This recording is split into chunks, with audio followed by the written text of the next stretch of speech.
Hi everyone, I'm Natasha Zrakat and I am a magical realist artist based on the Gold Coast of Australia. I just wanted to give myself a little bit of a better introduction because I'm very, very new to YouTube and I've posted a few videos, but they're a little bit here and there with the topics. So I wanted to give a little bit of an introduction about who I am, why I make art, and what it is about this kind of craft that I find so important. So basically, I've always been kind of a very artistic person, but I did spend most of my 20s actually completely not creating any kind of art at all. I was artistic in high school and as a kid, but once I got into my 20s, like I really had nothing to say. So, and I remember thinking that at the time, I was like, I can draw and I can kind of paint. I wasn't the best painter at the time. I hadn't had much practice, but I had nothing to say. So I just felt like I didn't feel any drive to paint anything. And it wasn't until I'd traveled and had a little bit more life experience and kind of just, come into my own a little bit until I was in my late 20s that I actually picked up a paintbrush and I just felt like it was going to explode out of me. Like I had to, not because I wanted to, not because I said, I want to be an artist. And, it's a very different time. There wasn't artists all over Instagram then or anything like that. So nothing was driving me to do it. But I just felt like I had to, otherwise I was just going to explode.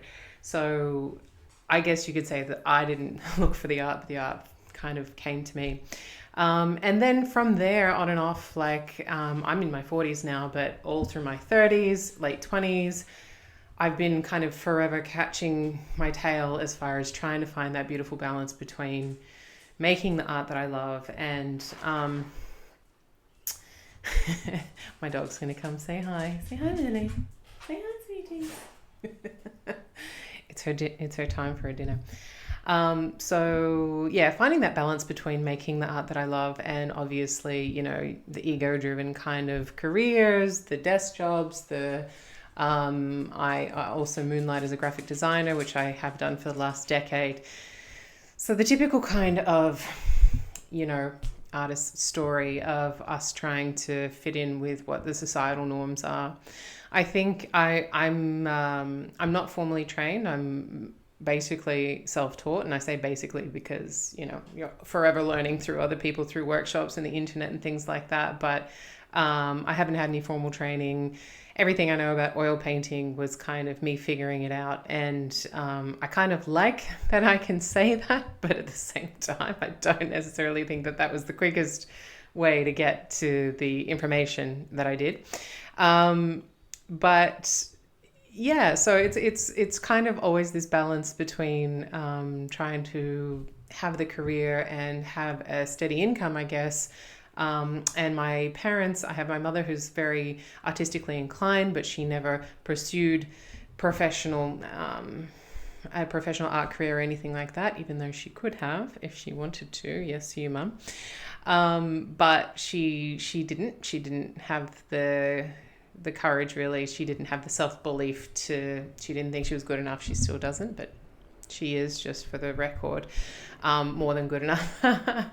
And my father didn't see it as a career. So he was the classic, that's nice for a hobby, but you need to get a real job. And not to throw everything on my father, my late father now, he's passed away not very long ago. But I think that was a huge roadblock for me as to why I didn't really throw myself in. And now I'm in my 40s and it hasn't been until now that I've actually gone, you know what? Because you start to realize in your 30s you're not going to live forever, but you really start to understand that in your 40s and you're like, oh damn, like this is coming quick. Because I think there's this idea that it feels like something to be in your 30s or 40s or 50s or 60s or whatever it is. But it doesn't feel like anything. You just feel like the same person, but the number just keeps flipping on by. So here I am trying to come into my own again. And over the years, I've really found my voice. I've really, in the last, I'd say since 2020, in the last 5 years, I've really, kind of worked on finding my artistic voice. and finding what it is that is my place in the art world, not just, and I'm a big believer of making the sort of art that inspires, that you feel inspired, you feel made, you feel put on this earth to make, instead of making the sort of art that you feel will sell the best. And that's just my personal choice. That doesn't mean it's right, doesn't mean it's wrong. There are so many nuances and so much objectivity to being an artist. I'm not here to judge what's right and what's wrong, but that's what works for me. If I try to just paint what I think will sell really well, because I think that's kind of easy to figure out for me. I know the sorts of things that have tended to sell a lot more easily. There's something missing. It doesn't mean I don't sell art, that I don't paint art that people want to buy just because I want to paint it. But I don't let that become the deciding factor. So what I've really found was my voice was really about connecting with our natural world, and through that, so many other layers of the unseen, of our deeper self, of our deeper consciousness, of the, not just the natural world, but the world that we can't see, the world that we can't understand, the world outside of us, and also the world outside of our physical 3D reality that we can smell, hear, taste, and touch. That just fascinates me. That's what it's all about for me. My mum knows, and not many other people really, but my mother knows that I'm a huge lover of animals. I was a huge lover of animals even since the minute I could crawl. And I was literally pretending to be animals. I grew up until I was 10 in California and moved over to Australia after that with my family. And I have international parents as well. So we're a very mixed kind of background. But, we used to go to Yosemite National Park a lot, and I would be a deer, like role play as a deer for an entire day, like entire days. And then when I was at home, in our house, I would be a cat or a dog or whatever it was, or sometimes a horse for entire days. And this wasn't like me, doing an idealized version of a deer, for example. I was the deer. I was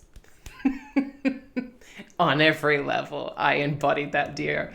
I believed it. I role played it. I went into the world of what is a deer. And that was so funny and such a random thing, and something I would never tell anyone up until this point, where I've realized that you're an artist and you have to tell your story because it means so much to explain your art, rather than expecting people to just understand it. But I've realized now how meaningful that was, and I literally saw the world through the eyes of a deer in that moment, or a dog or a horse or whatever it was. And seeing the world like that was such a profound and meaningful thing, and it really was part of the building blocks of the person that I became, and the woman that I became, and the woman that I am now, and the artist that I am. And so my true voice was really going back to that, reconnecting with that.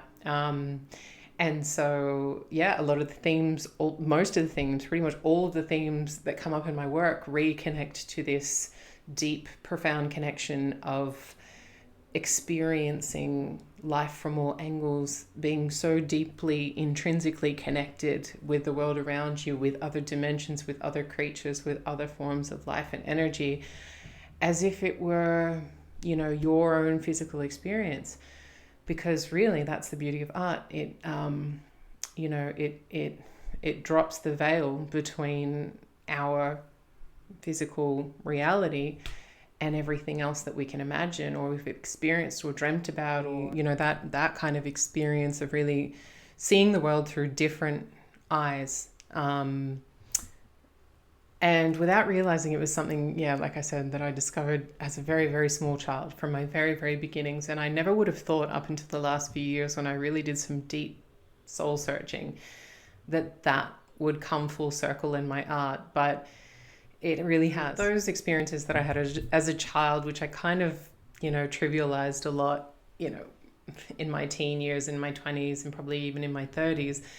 Yeah, now I'm looking back at those, that they're the first seeds that I planted for my real artistic voice, and what I think really believe, without getting too you know serious about it, but it is deeply serious to me.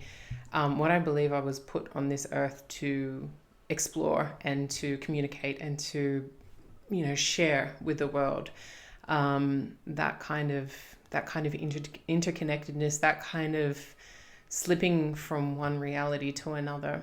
So there's a lot to go into there, and I'm not going to do it all in one video, but I just wanted to quickly introduce myself properly, authentically, and yeah. And if this resonates with you, please feel free to like and share and subscribe. I have not a lot going on, not a lot of followers going on yet, but I plan on putting a lot more of my time and effort into YouTube, because it's just where I've found so much inspiration, and I feel like a lot of other platforms are going in a way ethically that I am not on board with. So you're going to see a lot more of me here.